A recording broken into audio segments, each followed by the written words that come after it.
बिस्मिल्लाहिर्रहमानिर्रहीम। शाम को 7 बजे उमर खान अपने गार्ड के हमरा मेरे होटल आया। मेरे रूम में अब हम सिर्फ दो ही थे। इधर उधर की बातों के बाद उमर ने कहा कि मेरा इस वक्त आने का मकसद ये है कि मैंने और खनसा ने फैसला किया है कि तुम्हारे आइंदा के मिशनों के लिए माली ज़रूरत हम पूरी करें। इसलिए कल सुबह मैं तुम्हें अपने साथ अमेरिकन बैंक में ले जाकर तुम्हारे नाम से अकाउंट खुलवा कर तुम्हारे लिए 20 लाख डॉलर के ट्रैवलर्स चेक जमा करवा दूंगा।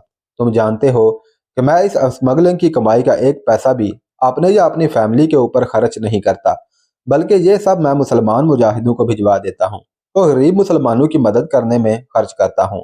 क्योंकि हमारा नस्बुल ऐन एक ही है, इसलिए इस रकम को मेरा एहसान नहीं बल्कि इस अजीम मकसद में मेरी तरफ से शमूलियत समझना।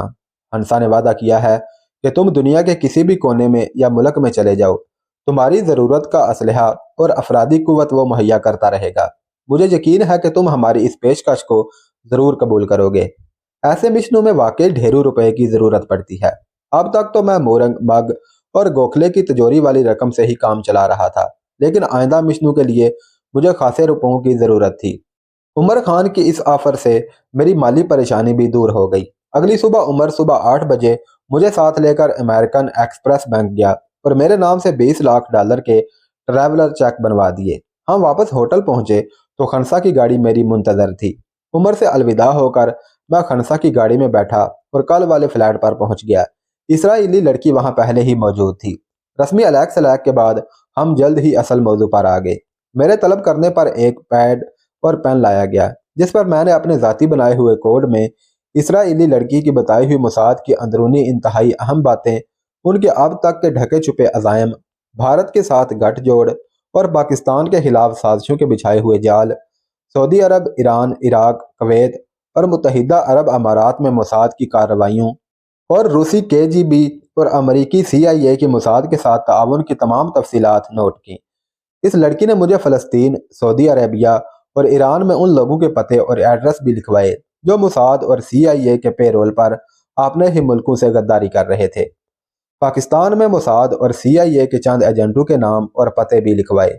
उस लड़की ने तुर्की में काम करने वाले 3 ऐसे एजेंटों के नाम पते भी लिखवाए जिनका मुतमई नज़र सिर्फ हसूल ज़र था और वो पैसे के लिए अपनी वफादारियां भी तब्दील कर सकते थे।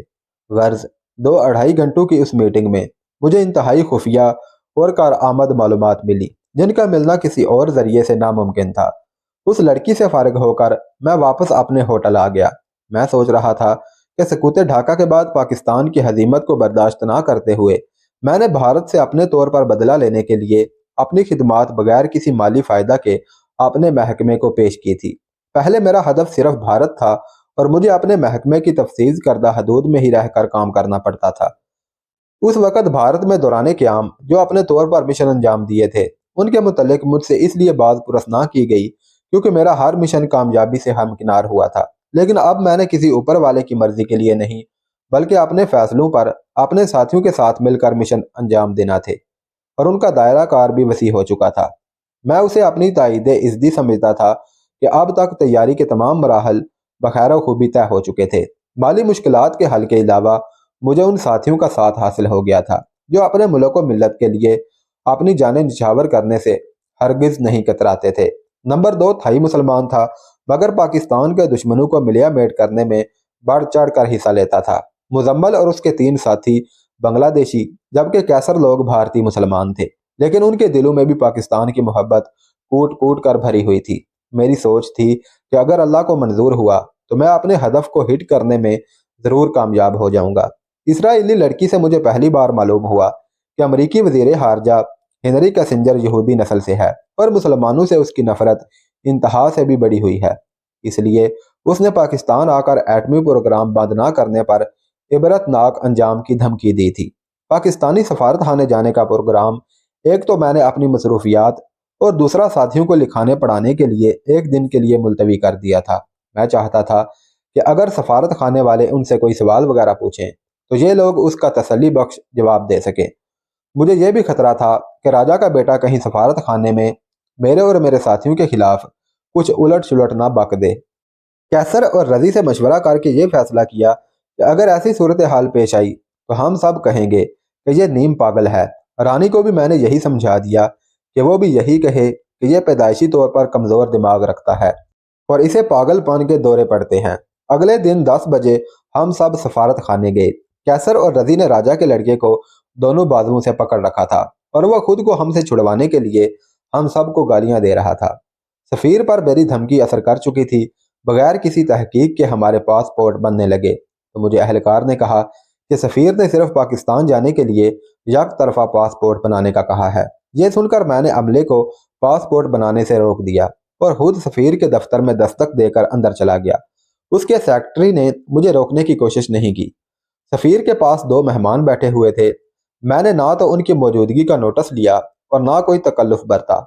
मैंने छूटते ही सफ़ीर से कहा कि हमें यक तरफा नहीं बल्कि 5 साल के लिए इंटरनेशनल पक्के पासपोर्ट चाहिए। वो जवाब देने लगा तो उसके बोलने से पहले ही मैंने कहा कि अगर मेरा मुतालबा पूरा ना किया गया तो रात को उसके घर पर मुलाकाती भेजूंगा। मेरा सख्त लहजे में बात करते हुए मुझे देखते ही सफ़ीर ने अपने पीए को इंटरकॉम पर हुक्म दिया कि हमें 5 साल की मुद्दत के लिए रेगुलर इंटरनेशनल पासपोर्ट बनाकर दिए जाएं। 1 घंटे में ही हम सब के पासपोर्ट बन गए। हम वापस होटल पहुंचे तो साथी बहुत खुश थे, लेकिन मुझे ये ख्याल सताने लगा कि कराची एयरपोर्ट पर उतरते ही कहीं हम धर न लिए जाएं, क्योंकि सफ़ीर के साथ मैंने नाजेबा रवैया रखा था और हमें एयरपोर्ट पर ही गिरफ्तार करवा देगा। राजा ने भी जवाहरात साथ ना लाने पर हमारी कोई हेल्प नहीं करनी थी। रात 10 बजे खनसा के नुमाइंदे का फ़ोन आया। मैंने उसे कहा कि एक मुश्किल दरपेश है, इसलिए खनसा अगर अभी बैंकॉक में है तो मैं उससे फौरी मिलना चाहता हूँ। दूसरी सूरत में मुझे तुम्हारी मदद दरकार होगी। नुमाइंदे ने आधे घंटे बाद फ़ोन करने का कहकर कॉल काट दी। 20 मिनट बाद ही नुमाइंदे का दोबारा फ़ोन आ गया। उसने बताया कि खनसा अभी यही है और तुम्हें लेने के लिए गाड़ी भेज दी गई है। रात 11:30 बजे मेरी उमर और खनसा से उसी फ्लैट में दोबारा मुलाकात हुई। मैंने उन्हें अपने पासपोर्ट बनने और सफ़ीर के साथ अपने रवैये और पाकिस्तान जाते ही अपने गिरफ्तार होने के खदशात के बारे में बताया। खनसा ने बात सुनकर कहा कि इन खदशात का तदारुक किया जा सकता है। तुम ये सारे पासपोर्ट अपने पास रखो। मेरे आदमी को जो सुबह 10 बजे तुम्हारे पास होटल आएगा, अपना और सब साथियों के उनकी पसंद के मुस्लिम नाम और कवायफ वगैरह लिखवा देना। शाम तक तुम सब के पासपोर्ट मिल जाएंगे। अगले रोज तुम अपने सब साथियों और न्यू पासपोर्ट के साथ सिंगापुर चले जाना और 2-3 रोज वहां गुजार कर कवालमपुर मलेशिया चले आना और एक रात वहां गुजार कर उन्हीं पासपोर्ट पर पाकिस्तान चले जाना। सफ़ीर ने अगर वजारत खारजा को तुम्हारे मुतल्लिक इत्तला दी तो एयरपोर्ट वाले उन नामों और पासपोर्ट नंबर को तलाश करेंगे जो सफ़ीर ने उन्हें दिए होंगे, जबकि तुम सब हमारे बने हुए पासपोर्ट पर बगैर किसी रोक टोक के एयरपोर्ट से बाहर निकल जाओगे। सिंगापुर जाते वक्त मेरे नुमाइंदे के आदमी तुम्हारे पासपोर्टों पर एंट्री की मोहर लगवा देंगे, जबकि उन पासपोर्टों पर पाकिस्तान से रवानगी की मोहरें भी लगी हुई होंगी। खनसा की बातें सुनकर मैं तअज्जुब से उसे देखने लगा। वो हंसते हुए बोला कि मेरा असूल है कि जब भी कोई गैर कानूनी काम किया जाए तो आधा नहीं पूरा गैर कानूनी किया जाए। तुमने राजा की सिफारिश पर गैर पाकिस्तानियों के पासपोर्ट बनवाकर अपनी आज़ादी उनके पास गिरवी रख दी है। वो जब चाहें इस बिना पर तुम्हें गजंद पहुंचा सकते हैं। मेरे पास दुनिया भर के पासपोर्ट, वीज़े की मोहरें और टिकटों का स्टॉक मौजूद है। मेरे नुमाइंदे जब भी किसी दूसरे मुल्क में जाते हैं तो उनके पास ड्रग्स होती है, लेकिन वो हमारे पासपोर्ट यूज़ करते हैं और कभी पकड़े भी नहीं गए। तुम आधा काम कानूनी और आधा गैर कानूनी करके समझ रहे हो कि बच जाओगे। तुमने हिरन घाटा में स्टीमर को अमले समेत क्यों तबाह किया था? इसी तरह भारतीय कस्बे शांतिपुर में थाने के सारे अमले को क्यों मार दिया था? सिर्फ इसलिए कि तुम्हारे खिलाफ कोई सबूत बाकी ना रहे और अपने मुल्क जाने के लिए तुमने तमाम एहतियाती तदाबीर को बाला ताक रख दिया। पाकिस्तान में अगर कोई भी तुम्हारा मुखालिफ चाहे तो वो तुम्हारे खिलाफ रॉबर्ट माइकल के नाम से पासपोर्ट बनवाकर सफ़र करने के जुर्म में तुम्हें गिरफ्तार करवा सकता है। हमारे पासपोर्टों का जहीरा जाली नहीं बल्कि असली वीज़े और मोहरों के साथ है, जो कि हमें वहाँ का अमला फरोख्त करता है और ये बिल्कुल महफूज भी हैं। खनसा की बातों ने मेरी आंखें खोल दी। मैं वाकई ऐसा करके अपने आप को और अपने हमराहियों को खतरे में डाल रहा था। खनसा ने उमर की तरफ इशारा करते हुए कहा कि सिंगापुर से कवालमपुर आने से पहले उमर से टेलीफोन पर राब्ता कर लेना। अपना तमाम असलहा कल मेरे नुमाइंदे के आदमी के हवाले कर देना। सिंगापुर में तुम्हें इसकी ज़रूरत नहीं पड़ेगी। कवालमपुर से लिफ्ट हंसा की परवाज़ पर उमर के आदमी तुम्हें जहाज़ में सवार करवा देंगे और तुम्हारा असलहा जहाज़ के अमले के हवाले कर देंगे, जो कराची एयरपोर्ट से बाहर तुम्हें मिल जाएगा। मुझे तमाम हदायत देकर खनसा और उमर उठकर खड़े हुए और मुझसे हाथ मिलाकर अंदरूनी दरवाजे से अंदर चले गए और खनसा का एक कारिंदा मुझे वापस होटल छोड़ गया। अगले दिन मुझ समेत मेरे साथियों ने तस्वीर बनवाई, सबके मुख्तलिफ नाम और कवायफ लिखवाए गए। सपना ने जिद करके अपना नाम सायरा लिखवाया। दिन 11 बजे हमने अपना तमाम असलहा और दीगर मालूमात खनसा के नुमाइंदे के आदमी के हवाले की और उसी रोज शाम ढले हमको न्यू पासपोर्ट मिल गए, जिन पर 16 रोज कबल की हमारी कराची से रवानगी और बैंकॉक में एंट्री की मोहरें लगी हुई थी। हम सब के लिए खनसा ने थाई एयर के टिकट, थाईलैंड से सिंगापुर और सिंगापुर से कवालमपुर तक के टिकट भी भिजवा दिए थे। मैंने नए पासपोर्ट मिलने पर साथियों से अपने सफारत खाने से बनवाए गए पासपोर्ट लेकर उन्हें तलब कर दिया। सिर्फ अपना रॉबर्ट माइकल के नाम से बना हुआ पासपोर्ट नुमाइंदे के आदमी को दिया और कहा कि इसे संभाल कर रखे, क्योंकि मैंने इसी पासपोर्ट पर बैंक ऑफ अमेरिका में अकाउंट और लॉकर लिया था जिसमें जवाहरात रखे थे। अगली सुबह 10 बजे हम थाई एयर में सिंगापुर के लिए रवाना हो गए। मेरे थाई साथी भी हमारे साथ ही होटल से चेकआउट हुए थे और एयरपोर्ट पर मुझे छोड़ने और यकीन दहानी करवाने आए थे कि मेरे आइंदा वाले मिशनों में दिलो जान से मेरे साथ हैं और एक माह बाद वो मेरे ग्रीन सिग्नल के मुंतजर होंगे। थाई एयर ने आधा घंटा कुआलालंपुर में रुकने के बाद 1.5 घंटे में हमें सिंगापुर चिंगी एयरपोर्ट पर उतारा और हम टैक्सियों में हेवालाक रोड पर अपोलो होटल में चेक इन हो गए। सरदार का लड़का बिल्कुल खामोश था। सिर्फ मेरे पासपोर्ट पर मेरा सही नाम और सही कवायफ दर्ज थे। उस 9 मंजिला होटल के एक ही फ्लोर पर हमने कमरे ले लिए। शाम को हम घूमने के लिए आर्चर्ड पर गए। अगली सुबह रानी के दिए हुए जवाहरात और गोखले की अलमारी से मिलने वाले 2 हीरे फरोख्त करने के लिए मुझे मार्केट जाना था और बाद दोपहर घूमने के लिए सेंटोरा जजीरे पर जाना था। और उससे अगले दिन हमने सिंगापुर के मशहूर ज़माना चिड़ियाघर जाने का प्रोग्राम बनाया था। यहाँ पर मैं सिंगापुर के मुतल्लिक कुछ अर्ज और आप लोगों की मालूमात में इजाफा करना चाहता हूँ। सिंगापुर और मलाइशिया को दूसरी जंग अजीम के बाद आज़ादी मिलने के वक़्त सिंगापुर मलाइशिया का एक सूबा था। सिंगापुर में उस वक़्त चीनी नस्ल मलाइशियंस और सिख ज़्यादा तादाद में आबाद थे। सिखों ने ही उस सूबे का नाम सिंगापुर यानी शेरों का मस्कन रखा था। मलाइशिया मुसलमान मुमलिकत थी और मुसलमानों में गद्दार हमेशा से अपना किरदार अदा करते रहे हैं और करते रहेंगे। यहाँ के एक मुसलमान वजीर आज़म ने अरबों डॉलरों के इवज अपना एक सूबा हरजाई रिहान थाईलैंड को और दूसरा सूबा सिंगापुर चीनियों नस्ल लोगों को बेच दिया था। चीनियों का लीडर ली कुआन यू था, जो 1991 तक सिंगापुर का वजीर आज़म और अब हुकूमत का मुशीर आला था। मलेशिया के बेशतर चीनियों नस्ल शहरी सिंगापुर मुंतकिल हो गए। लीडर और हुक्मरान पुरखलूस हों तो मुल्क को तरक्की करते देर नहीं लगती। मलेशिया से अलहदगी के वक़्त 2 सिंगापुरी डॉलर के इवज 1 मलेशियन रंगट मिलता था, लेकिन अब 1 सिंगापुरी डॉलर के इवज 2.25 रंगट मिलते हैं। सिंगापुर की आज़ादी के वक़्त पाकिस्तानी 1 रुपये का 1 सिंगापुरी डॉलर मिलता था, जबकि आज 31 पाकिस्तानी रुपयों का 1 सिंगापुरी डॉलर मिलता है। सिंगापुर में कुदरती वसाइल सिफर हैं, वो पानी भी मलेशिया से खरीदते हैं, लेकिन उन्होंने 40 मील कतर के उस मुल्क को बेहतर बनाने में जो जदोजहद की है, उसके नतीजे में सिंगापुर आज दुनिया के चंद मुआशी तौर पर मजबूत ममालिक में शुमार होता है। आज़ादी के वक़्त लकड़ी के मकानों पर मुश्तमिल घर थे, जबकि आज हर सू पुख्ता फलक बोस इमारत दिखाई देती हैं। कोई इमारत भी 40 मंजिल से कम नहीं है। डायमंड सिटी बिल्डिंग 101 मंजिलों पर और स्टैमफोर्ड होटल 86 मंजिलों पर मुश्तमिल है। दुनिया की जदीद तरीन और बेहतरीन ज़ेर ज़मीन रेलवे सिंगापुर में है। हुकूमत ने इस मुमलिकत की आबादी को 25 लाख से ज़्यादा ना बढ़ने का अवाम को अल्टीमेट दिया और अवाम के ताउन से उसकी आबादी आज तक 20 या 25 हज़ार से कमी या पेशी पर ना 24 लाख हुई है और ना 26 लाख, बस उनके दरमियान ही रहती है। हुकूमत अवाम की खैर ख्वाह है और अवाम भी सब कवानीन की पासदारी करती है। सिंगापुर की आज़ादी का हीरो ली कुआन यू 24 साल से ज़्यादा मुल्क का वजीर आज़म रहा। मुल्क का तमाम खजाना अपनी दस्तरस में होने के बावजूद एक 50-60 साल मंजिला इमारत में सिर्फ एक 3 बेडरूम का फ्लैट उसकी ज़ाती मलकियत में है, यानी उसकी मलकियत में चंद फुट ज़मीन भी नहीं है।